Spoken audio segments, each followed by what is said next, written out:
pink carnation. I might have tried the white sport coat, but I don't think I'd gone for the pink carnation. The only time I wore a white sport coat was because I was playing music. I used to wear these wonderful big baggy pants with the great big cuffs on the bottom. Baggy pants were a must with teenagers, as well as another item that has never gone out of style. When I was a kid, I wore Levi's like everybody. I mean, you know, Levi's are part of American style, totally.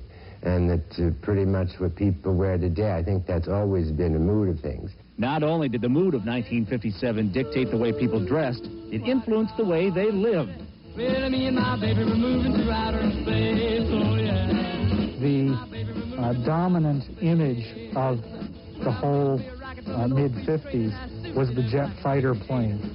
Thomas Hine is the author of Populux, one of the most comprehensive books ever written about the 50s and 60s. Just about all of the cars had tail fins in 1957, a trend that had really started in 55. But the jet age was going full force by the time 1957 rolled around.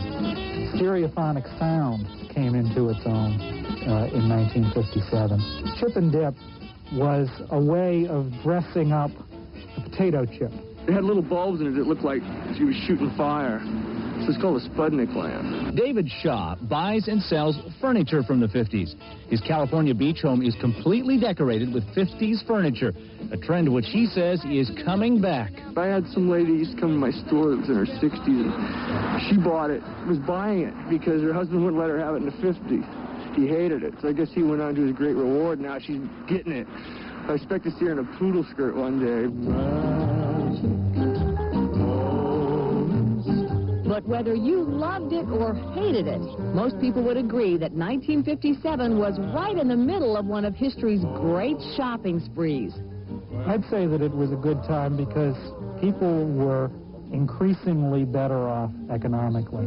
And the one thing that we see is we look at everything from lawnmowers to refrigerators to magazines to television shows. There's a tremendous confidence in the future, a desire to get on with the future. This feeling that we've lost that tomorrow is really going to be better than it is today.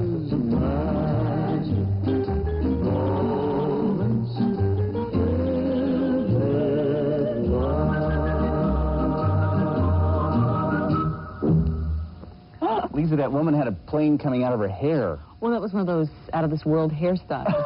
I don't know how we had a baby boom back in 1957. Figure it out. Wearing all these petticoats and stuff, I mean, you couldn't get close to a guy. You look like kind of a cross between, I don't know, Pat Boone and a college cheerleader or something, which I know you were, but not in 57. Real funny, Lisa. Yeah, this is the clean-cut look. You know what I'm saying? Very, very clean-cut. Well, see, this stuff, petticoats, Yeah, well, these are really crinolines, but petticoats and this kind of thing is right back in style. Really? Cyndi Lauper, Madonna, all those people. But the trick is today, instead of having it underneath a skirt, you wear it on the outside with maybe leggings or something. Next week, you'll be wearing these outside your beautiful dress. That's right. Well, I like that a lot. And when we come back, we're going to have the inside story on 1957 TV, and ahead, the music taking America by storm, rock and roll. I got a free Polaroid camera from Kraft. View in 1957 was about a little boy nicknamed the Beav. Leave It to Beaver was the first show seen from a child's perspective. It was Beaver's view of the world. The very first Leave It to Beaver dealt with a certain alligator the boys adopted named Captain Jack. But the episode ran into problems even before getting on the air. We fought the censors on that very first show, remember? The show had Wally and Beaver sending away for an alligator. And in the show, we kept the alligator in the toilet tank, and the censors said that you couldn't do that. So Leave It to Beaver was the first show to actually show a bathroom on television. That show, lucky for all of us, did make the air in October of '57. It was followed by 233 more episodes. But that first year was a very special one. It was a great, wonderful year for me. I loved it. I loved everything about it. It was right where I wanted to be. It's been almost 30 years, and I've had a great time. So 57 was a wonderful year for me.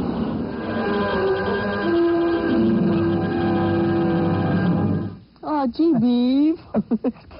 You know, like a lot of 1957, the Beaver is still around in reruns. And the new Leave It to Beaver is on the superstation WTBS. Many of the successful series in 1957 have made their way back to television, either in those reruns or in updated versions of the original series. Eric Burns, a family man in the 80s, looks at the originals he remembers from 1957. Dishwasher.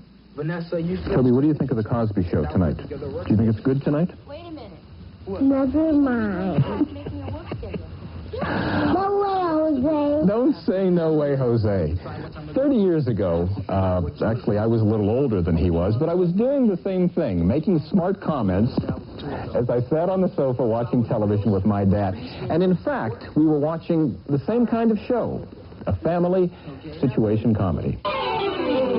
Family programs were a staple of the 1957 schedule. Uncle Bentley, you're crazy. But you know something?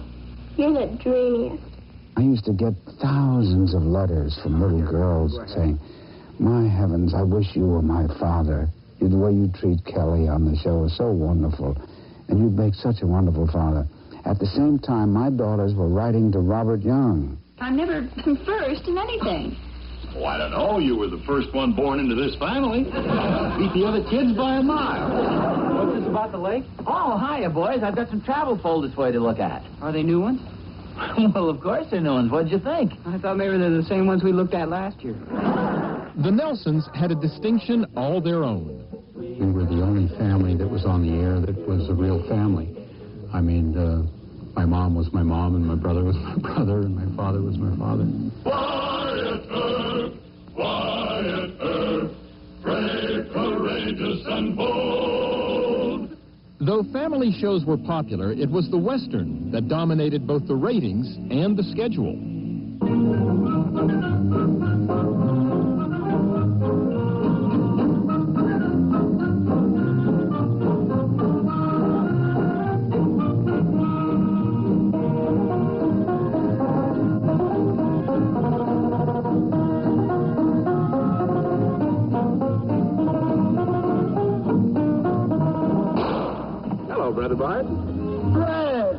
We had fantastic rapport developed between Jim and I, which is sort of unusual.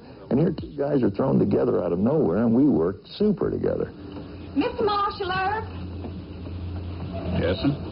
is it true what they say, that you're a darn Yankee? Sometimes it is pretty tough. I mean, those were the days when men were men and women were damn glad of it. Tonight, these four people need to compete for the prizes of a lifetime on The Price is Right. Another genre seeing its heyday that year and enjoying primetime status was the game show.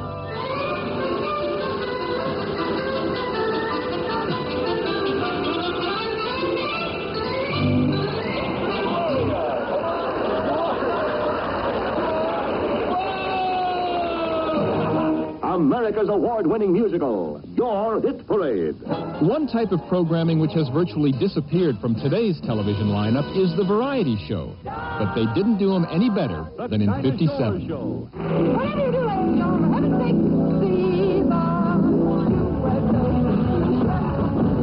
We were doing the equivalent of a Broadway show every week of the world. And it was just, you didn't do anything but rehearse. And my children lived at the studio, and they were born under the Chevy logo, you know.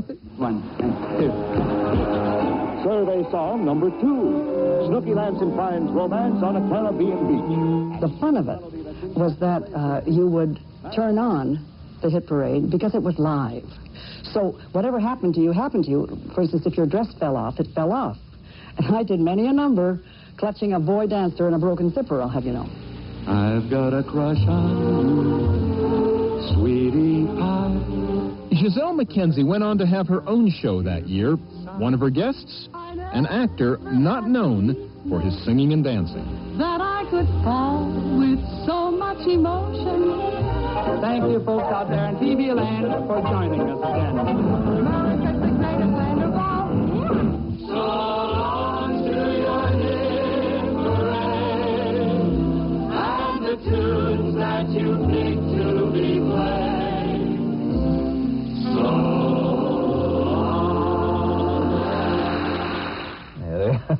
All those shows had a very distinctive way of signing off. Yeah. You know, those shows weren't just hits in the year 57. They had really long runs because while that was going on, we were saying, you can remember sitting in front of the tube and just loving it. Oh, I loved the Westerns, Lisa. Oh, everybody. Oh, when Brett and Bart Maverick got together, I was wild about that. And every Saturday morning, I'd eat my little cornflakes in front of Fury. No kidding. You betcha. When we come back, we're going to talk about the thing we probably remember the most from the year 1957. It is the music. Right. Find a wheel, and it goes round, round, round as it skims along with a happy sound.